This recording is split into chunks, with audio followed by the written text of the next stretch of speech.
রাত্রে 10টা বেজে গেছে। জানাজানি হওয়ার পরে লোকজন জমে গেছে অনেক। পরে ওখানে একজন মেম্বার আসছে যে মেয়ের কাছে যথেষ্ট পরিমাণ প্রমাণ আছে, বিয়েটা হবে। 2024-এ আমি আরও একটা প্রতিষ্ঠানে জব করতাম। আমরা ওখানে জয়েন করি একই সাথে। 2 মাস আমরা টানা কাজ করতেছি, সে আমার কলিগ, আমিও তার কলিগ। প্রথম আমার ভিতরে কোনো কাজ করে নেই যে তার সাথে আমি রিলেশনে যাব। আমি আসছি যে আমি সাধারণ ফ্যামিলির একটা মেয়ে, জব করতে আসছি, ফ্যামিলিও চালাবো, নিজেও ভালো থাকবো, জব করব এখানে। এখান থেকে যে রিলেশন করব এটা ভয় ছিল, যদি জবটা চলে যায় এরকম একটা ভয় ছিল আমার ভিতরে, যে না আমি এরকম করব না, আমি কাজ শিখবো, কাজ করব এরকম। তারপরে আমরা আবার কি অফিসিয়াল গ্রুপে আমাদের অ্যাড থাকতে হয়, দেখা যাচ্ছে আমাদের ডিউটির আওয়াজটা জানতে হয়। ওই গ্রুপ থেকে সে আমার নাম্বারটা নিছে, নাম্বারটা নিয়ে সে আমাকে বলতেছে কি করেন, মেসেজে লেখছে। তাই আমি বললাম এই তো, এভাবে করে পাশাপাশি কাজ করতেছি, একই টাইমে বের হচ্ছি, একসাথে যাচ্ছি। তখন একদিন ছুটি হয়েছে, তো ছুটি হওয়ার পরে সে আমার সাথেই আসতেছে। পরে ও বলতেছে একটু দাঁড়ান, আপনার সাথে কথা বলবো। পরে আমাকে বলতেছে আপনার মেয়েটা অনেক ভালো। আমি বললাম আচ্ছা কেন? না ভালো। সে আমাকে কিন্তু দুর্বলতা সৃষ্টি করতেছে। এভাবে করতে করতে রিলেশন শুরু হয়ে গেছে আমাদের। বলছে যে সে আমাকে বিয়ে করবে, আমিও তো যে হ্যাঁ সে আমাকে বিয়ে করবে, তাহলে তো আমার অন্য কারোর সাথে রিলেশন বা এগুলা আমি সিরিয়াস, আমার দিক থেকে আমি সিরিয়াস। পরে রিলেশন এভাবে চলতেছে, আমি অনেক কিছুই দিছি ওকে, আইফোন কিনে দিছি, গোল্ডের আংটি দেওয়া হয়েছে, এমন বিভিন্ন সময়ে ছেলের পিছনে আমি টাকা খরচ করছি। 1 বছর ধরে রিলেশন চলতেছে, ছেলের বাবাও জানতো, ছেলের মাও জানতো রিলেশন চলতেছে, যে জানতো, আমার বাড়িতেও জানতো, এত বছরের রিলেশন জানতো। পরে সে বলছে যে আমরা আগামী কুরবানি ঈদে আমরা তোমাদের বাড়িতে, আমাদের বাড়ি থেকে লোক পাঠাবো। আমিও বললাম হ্যাঁ ওকে ফাইন। তো ঈদ আসছে, তো ঈদ আসার পরে সে 30 তারিখে যাবে। তো আমার 2-3 দিন পরে মনে হলো সে 30 তারিখেই কেন বাড়িতে যাবে। 30 তারিখ একটা মাস শেষ হওয়ার পরে একটা মানুষ বাসা বাড়ি চেঞ্জ করার ডিসিশন নেয়, কোথাও জব ছেড়ে দেওয়ার ডিসিশন নেয়। তারপরে চিন্তা করলাম এত বছরের রিলেশন, আমার মনে হয় না যে আমার সাথে কিছু করবে। এত বছরের রিলেশন, আমরা কিছুদিন পরে বিয়ে করবো, ওর ফ্যামিলি থেকে লোক পাঠাবে আমার বাড়িতে, ঝামেলা করে লাভ নেই। 30 তারিখ সে সকালে আসছে, এসে আমার সাথে দেখা টাকা করে সে বাসায় গেছে। সে কি করছে, বাসায় যেয়ে চলে গেছে। সে আমাকে বলছে 1 সপ্তাহ পরে ঢাকা ব্যাক করবে। সে বাড়িতে যাওয়ার পরে 2 দিন আমার সাথে ঠিক মতো কথা বলছে, মেসেজ দিছে, আর কথাই বলে না। ওর যে নাম্বারটা ও সবসময় চালায় ওইটাতে ফোন দিচ্ছি, ফোন ঢোকে না। তো ওর যে আরেকটা নাম্বার ছিল, ফোন দিছি, ফোন দেওয়ার পরে ওর ছোট বোনটা ধরছে, তোমার ভাইয়া কই? ভাইয়া ঘুমাচ্ছে। পরে বলছি যে তুমি কোথায়? বলে বাড়িতে। তো আমি বললাম ও বাড়িতে কি করে? ওর ছোট বোন তো ঢাকা থাকার কথা। তা বলছে তোমরা কি একবারে ঢাকা থেকে চলে গেছো বাড়িতে? হ্যাঁ একেবারের জন্য, আমাকে জানায় নাই। তারপর আমি ফোনটা রেখে দিছি। তারপরে ওর ঢাকার বাসায় গেলাম, যাওয়ার পরে দেখি ওই বাসায় নাই, পুরো ফ্যামিলি নিয়ে ও চলে গেছে আরো 10 দিন আগে। তারপরে আমি বাসে করে রওনা দিছি তার বাড়ির উদ্দেশ্যে। আমি বাধ্য হয়ে তার বাড়িতে গেছি, তার সাথে আমার সম্পর্কটা অনেক ঘনিষ্ঠ ছিল। তো আমার সাথে যে এরকম প্রতারণা করবে কেউ, সেটা তো আমি মেনে নিতে পারবো না। আমার উদ্দেশ্য যে সে আমাকে না জানে সে কি করতেছে, আমি তার বাড়িতে যেয়ে সেটা বিষয়টা জানবো। তার বাড়িতে যেতে আমার কষ্ট হয়েছে, তার বাড়ি আমি চিনি না। অনেক খুঁজে বের করে আমি তার বাড়িতে গেলাম। রাত্রে 10টা বেজে গেছে, 9টা-10টা বেজে গেছে তার বাড়িতে যেতে। পরে ছেলেকে পাঠায় দিছে ওর মা চালাকি করে ওর ফুপুর বাড়িতে, যে মেয়ে আসছে তুই চলে যা। জানাজানি হওয়ার পরে লোকজন জমে গেছে অনেক। পরে ওখানে একজন মেম্বার আসছে, আসার পরে তারপরে এক পর্যায়ে মেম্বার বলছে যে আপনি থাকেন, কালকে এটা সমাধান করে দিব। আপনার দাদি শাশুড়ির ঘরে থাকেন। আমাকে নিয়ে গেল, মেম্বার বললো নিয়ে যান নাতি বউ হয়নি এখনো, উনি ওনার ভাষ্যমতে উনি বলছে, কিন্তু কিছু মানুষ আমাকে ফোর্স করছে চলে যাওয়ার জন্য, ওই রাত্রি বাড়ি চলে যাওয়ার জন্য। তা আমি বলছি আমি যাব না, আমার সাথে প্রতারণা করা হয়েছে, এটার সমাধান না করে আমি যাব না। আমি আমার দাদি শাশুড়ির সাথে ঘুমাইছি। পরের দিন সকালবেলা মেম্বার লোক পাঠাইছে যে মেয়েটাকে বলো ওর বাবাকে আসার জন্য। আমার বাবা আসছে সকালবেলা। আসার পরে মেম্বার দুপুরে আবার একটা দরবার জমছে, দরবারে ডিসিশন হয়েছে যে মেয়ের কাছে যথেষ্ট পরিমাণ প্রমাণ আছে, মেয়েকে বিয়ে করতে হবে। এখন ছেলেকে যে ওর মা রাত্রে পাঠাইয়া দিছে, ছেলে তো ঢুকতে পারতেছে না এলাকার মধ্যে, একটা লজ্জায় পড়বে, এরকম একটা মেয়ের সাথে প্রতারণা করে পালায়া পুরা ফ্যামিলি নিয়ে ঢাকা থেকে চলে আসছে। তো মেম্বার বলতেছে সন্ধ্যা পর্যন্ত ওয়েট করো মা, বিয়েটা হবে। মেম্বার বলতেছে যাও তুমি তোমার শাশুড়ির ঘরে যাই উঠো। আমার শাশুড়ির ঘরে যায় আমি আমার বাবার হাতটা ধরে উঠছি। পরে ছেলের মা কি করতেছে, আমাকে মারার জন্য আসতেছে বারবার। পরে আমার শ্বশুরে ফিরাইছে। তো আমার শ্বশুরে বলতেছে খাওয়া দাওয়া করছো, গোসল করছো? তো আমি বলি না। তো আমার শ্বশুরে বলতেছে তুমি গোসল করো। আমি 1 কাপড়ে গেছিলাম, শুধু বুরখা পরে। আমার শ্বশুর আমার ননদকে বলছে তুই একটা জামা দে, মেয়েটা গোসল করুক। আমার ননদে বলতেছে যে না আমার জামা কাপড় নাই। তো আমার শ্বশুর বলতেছে তুমি গোসল করো, ব্যবস্থা আমি করতেছি। তারপরে আমার হাজবেন্ড আসছে সন্ধ্যা 7টার দিকে। পরে কাজী আসছে, বিয়ে পড়াইছে। বিয়েটা হওয়ার 5 মিনিট পরেই আমার শাশুড়ি বলতেছে আমি 5 লাখ টাকা খরচ করে হলে ওই মেয়েকে আমি বের করেই ছাড়বো এই বাড়ি থেকে, একদিন না একদিন বের করেই ছাড়বো।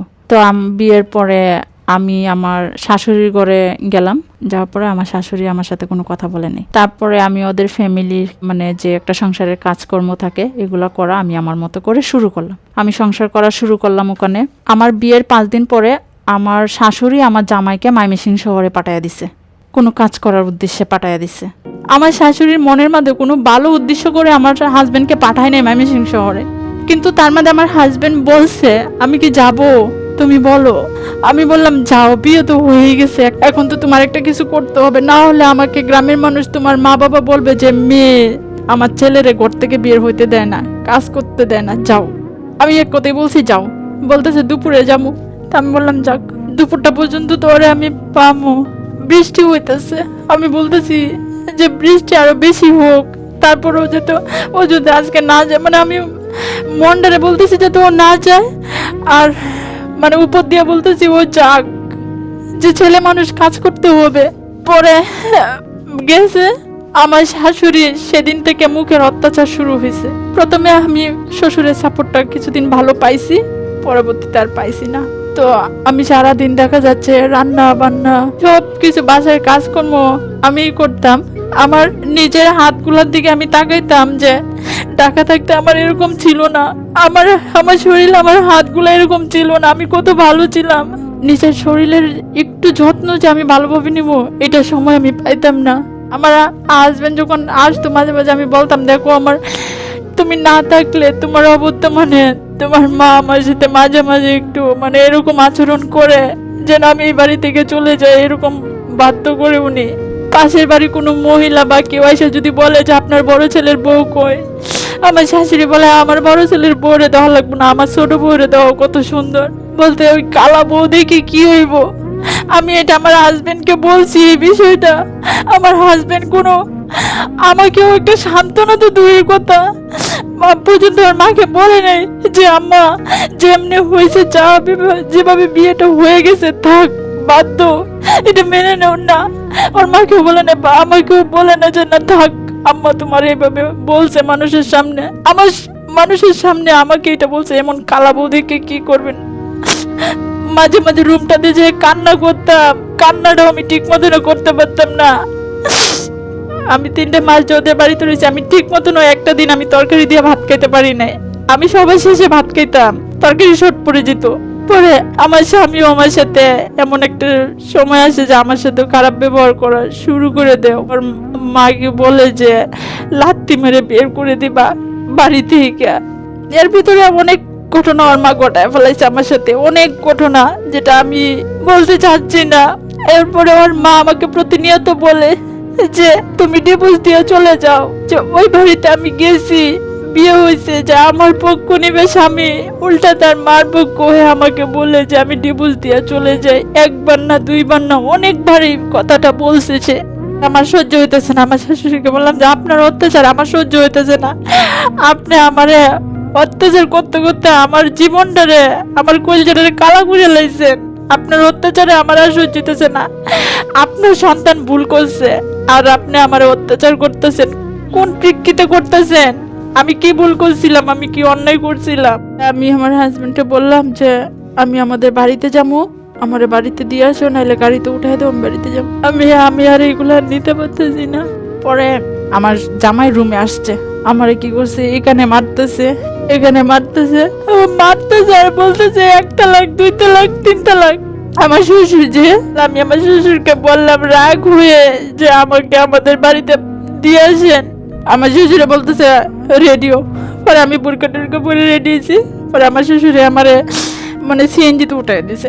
আপনি একাই চলে আসছেন? হ্যাঁ, এটা ঘটনাটা হচ্ছে কি আপনার 2025 আগস্টের ঘটনা। আর আমার সংসার ছিল আপনার 3 মাসের মতো। পরে বাসায় আসার পরে রাত্রে মেম্বার ফোন দিছে আমার ফ্যামিলিকে, আমাকে ফোন দিছে যারা কোর্টে নিয়ে এটা সমাধান করে দিবে। পরের দিন সকালবেলা ওরাই সবকিছু অ্যারেঞ্জমেন্ট করছে ডিভোর্সের। পরে সে এক পর্যায়ে আমারে ডিভোর্স করে দিছে। করে দেওয়ার পরে ওখান থেকে আমি আবার ঢাকা আসছি। ঢাকা চলে এসে আমি যে বাসায় ছিলাম আমি সেই বাসায় উঠছি। ওঠার পরে আমি বিয়ের আগে যে প্রতিষ্ঠানে জব করতাম সেই প্রতিষ্ঠানের মালিকের সাথে পরের দিন সকালবেলা আমি কথা বলছি যে স্যার আমি আবার আপনার প্রতিষ্ঠানে চাকরি করতে চাচ্ছি। তারপরে উনি বললো যে ঠিক আছে কালকে আসেন ডিউটিতে। এখন আমি সে আগের প্রতিষ্ঠানে আমি কাজ করতেছি। আমি আসার পরে এখন আমার কাজ দেখে আগের থেকে আমার বেতন বাড়াইছে। আমি আগের থেকে অনেক ভালো আছি, যে বিয়ার আগে আমি যতটুকু ভালো ছিলাম তার থেকে অনেক ভালো আছি আমি এখন। তো তুমি কিন্তু ভালো নাই, আমি সেগুলা দেখতেছি, কিন্তু আমি অনেক ভালো আছি, আলহামদুলিল্লাহ ভালো আছি। আর একটা স্পেশাল কথা তোমার জন্য, আমি জব করতেছি, জবের পাশাপাশি আমি একটা ডিলার পয়েন্টের মালিক হিসাবে আছি। শুধুই একাই আমি মালিক, এটার সাথে আমার কোনো পার্টনার নাই। আমি একজন বর্তমানে ছোটখাটো একজন ব্যবসায়ী। আর মেয়েদের উদ্দেশ্যে আমি একটা ছোট্ট কথা বলতে চাই। আমার সাথে প্রেম করছে, ফালা রেখে চলে গেছে। আমি যে মেম্বার টেম্বার ধরে আমি বিয়ে করছি, কোনো লাভ হয় নাই। এই যে আমার সাথে কি করছে, আমাকে বের করেই দিছে এরা, যে কোনো ভাবে আমার সাথে অত্যাচার করে সবাই মিলে। এভাবে কোনো সংসারে টিকা যায় না।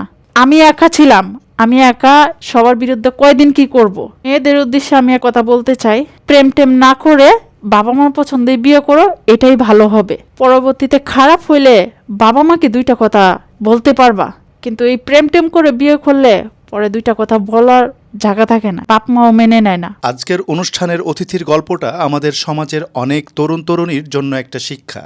অনেক সময় দেখা যায় প্রেমের সম্পর্কে জড়িয়ে পড়ে মানুষ খুব তাড়াহুড়ো করে সিদ্ধান্ত নিয়ে ফেলে, সম্পর্কের মধ্যে ঘনিষ্ঠতা হয়ে যায়, কিন্তু পরে যখন বাস্তব জীবনের দায়িত্ব আসে তখন সেই সম্পর্ক টিকিয়ে রাখা কঠিন হয়ে যায়। তাই না ভেবে না বুঝে প্রেম করে ঘনিষ্ঠ হওয়ার পরিণাম অনেক সময় ভালো হয় না। আরেকটা বিষয় আমরা প্রায়ই দেখি, জোর করে বা চাপ দিয়ে বিয়ে করালে সেই বিয়ে বেশিরভাগ সময় টিকে না। কারণ বিয়ে তখনই টিকে যখন দুজন মানুষের মধ্যে বোঝাপড়া, সম্মান আর সত্যিকারের ইচ্ছে থাকে। আজকের অতিথির জীবনও এমনটাই ঘটেছিল, তবে তিনি ভেঙে পড়েননি। আজ তিনি নিজের পায়ে দাঁড়িয়েছেন, চাকরি করছেন, পাশাপাশি নিজের ব্যবসাও সামলাচ্ছেন এবং ভালো আছেন। জীবনে কষ্ট আসতেই পারে, কিন্তু সাহস আর আত্মবিশ্বাস থাকলে মানুষ আবার নতুন করে শুরু করতে পারে।